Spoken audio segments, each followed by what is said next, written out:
Hey, State Steve. Just at 24. Please like, subscribe. Please like, subscribe. Click on the icon, completely free. Click on the icon, deck heroes, click subscribe. We're part of the same team. Good. I've had 24 hours to think about my kind of approach to Siege. And I think, to be honest, I think it's separated into like out and out free to play, in which case maybe consider Siege, is where I think I'm coming from on this one. But if you are kind of even lowish level, even if you are lowish level, free to play, pay to play, free to pay, free, lowish level, pay to play, then I will just still focus on VIP 14, 3 gold heads, then up to upgrading your city, being selective about the events you go for, using your training boost for power events to get free gems. So you're not using gems other than VIP. You're not wasting speed ups on mighty, on some trying to compete with your. Oh, is that me again? Oh, sorry. Apologies to everybody if it was me.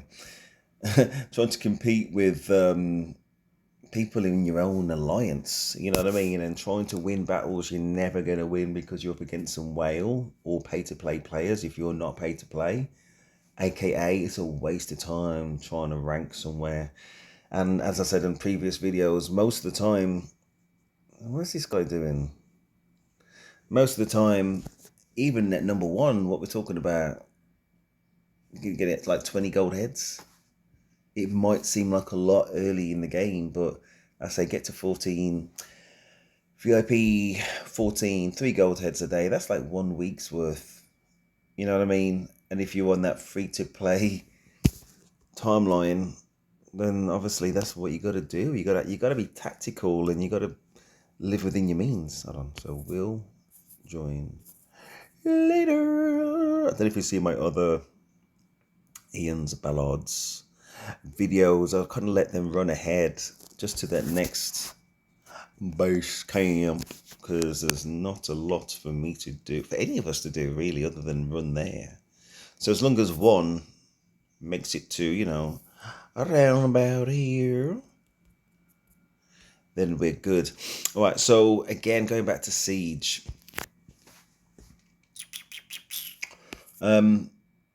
Do I recommend this? Okay, so again, if you're low level pay to play, the reason why I would not recommend it is because of what I've said. VIP 14, you get your 3 golden heads.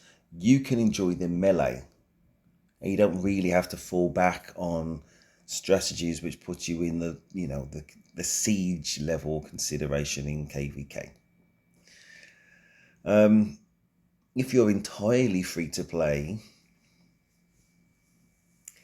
then I think that your strategy kind of has to be knowing that you're not going to have the tech where it needs to be. So you're up against somebody who's, paid to win, essentially, you know what I mean? They're paid to have that advantage.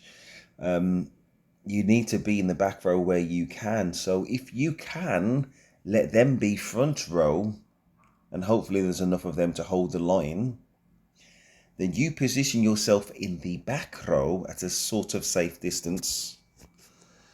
Right, so what I'm doing, just waiting for them to die. They'll all kind of start off from this resting campsite, and then I will run to the bus array.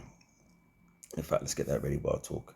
Just gonna hold my finger on it, select right about here. I'll be absolutely fine. Probably gonna do ZL again,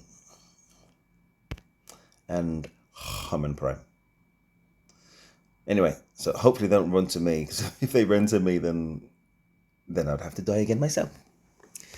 Anyway, so your front line, as long as they hold, as long as you've got your power players, the ones that, like myself, basically, the pay to play, the ones who want to be in and amongst it, allow us to go in there and express ourselves in that regard. And you have the option to do the same with the 3 gold heads, as I mentioned, or you have the option to, say, go in reserve, go in the back row, or, just behind the front lines, your attacking front lines, and just be, supporting the front row from range. There is some validity to that, so you just gotta work out where you're at in your own game. I'm not. I don't know if I can listen. I can't hand on heart do a siege video, especially not in this event, because this is the vehicle that I've chosen to talk about siege, and I can't just easily just click out of it, can I, and talk about a siege commander. But Mr. Siege is going to know more so than myself, and I don't have a plan to include siege. I say I'm always going to be that front row guy with my AOE, just I don't know, expressing myself that way. I'm not trying to cast shade. I'm not trying to be clever. I'm just saying that I recognise that I'm paid to play, and I don't need to. Oh, where's everybody else gone? Okay, I think there should be four of us, right? Okay, I'm gonna have to actually do some effort. Yeah, the way long story short, my playing style means that I'm not throwing any shade on Siege now, but I like to be front row. I can cover the hospital, I can cover the speed ups, I can cover the tech. Pay to win, you know what I mean? So that's not a problem. If you are out and out low spenders again, I think you can get a certain way, but even with that as a consideration, I think the spending requirement, especially as you go into the latter passes or gates, in KVK, just means that you probably need to be paid to win to have a chance, which again makes me think that Mr. Siege's videos, which kind of lay out that roadmap. Let me just die here, then we can try and take on the last few bosses. Dead here. I think he means die here. Sacrifice yourself. Yeah, it's not a bad idea actually. Yeah, so if you're not going to be paying to boost your tech and give all that money away to ROK, because I hear they haven't got any money at ROK. I hear they live in a small office, big enough for 2 people, and they've got 20 people in that. No, they make multi-millions, so you know what I mean? If you haven't got that money to donate to the ROK fund, I was just joking, obviously, so if you haven't got the money for the ROK fund, then you might want to consider Siege. I'm not the channel to advise you on that, though. It would be people's like Monsieur Sieger.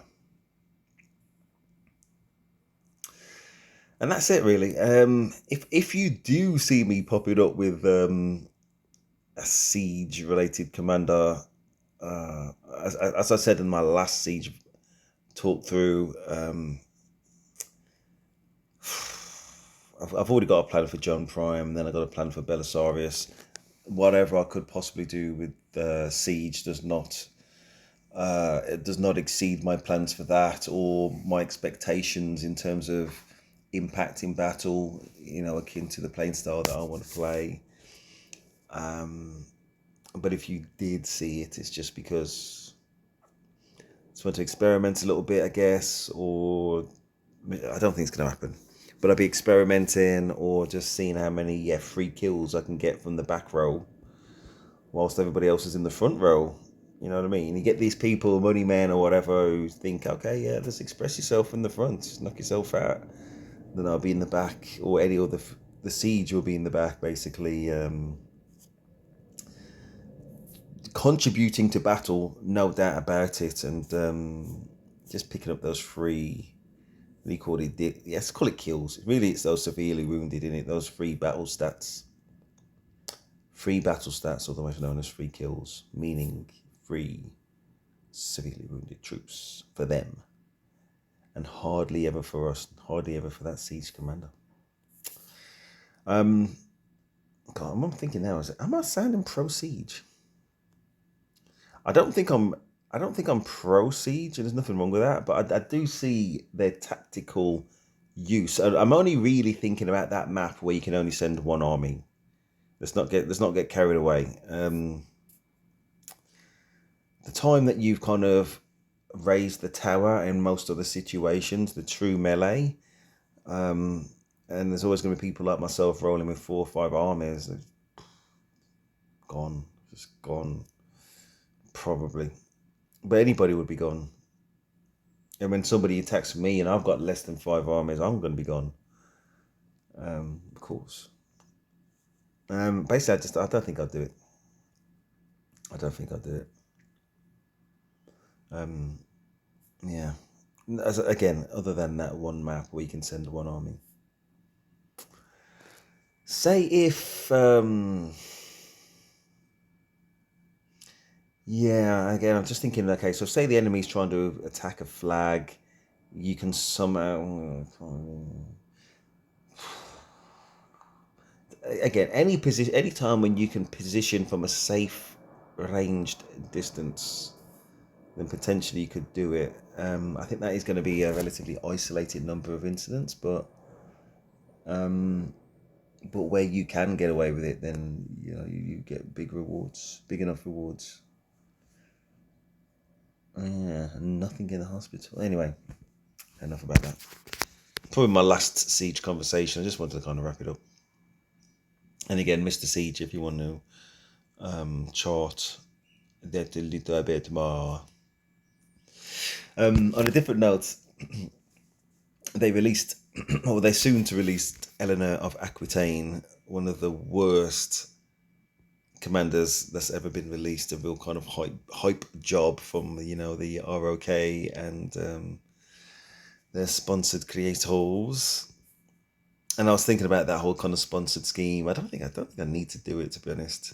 I'm not saying never, but I don't think I've got any immediate plans. I got no real intent to kind of follow rules, because I'm sure there's going to be something I'd have to sign up to, and I don't know if I'm bothered enough to want to do that.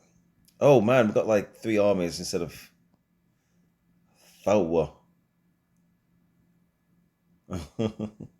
Now I'm thinking, maybe I should have used Huan Yu. The thing about Huan Yu is, I doubt if his skill will actually silence one of these commanders. I haven't checked, but unlikely. So I don't know if he's the best commander other than being infantry for this type of scenario.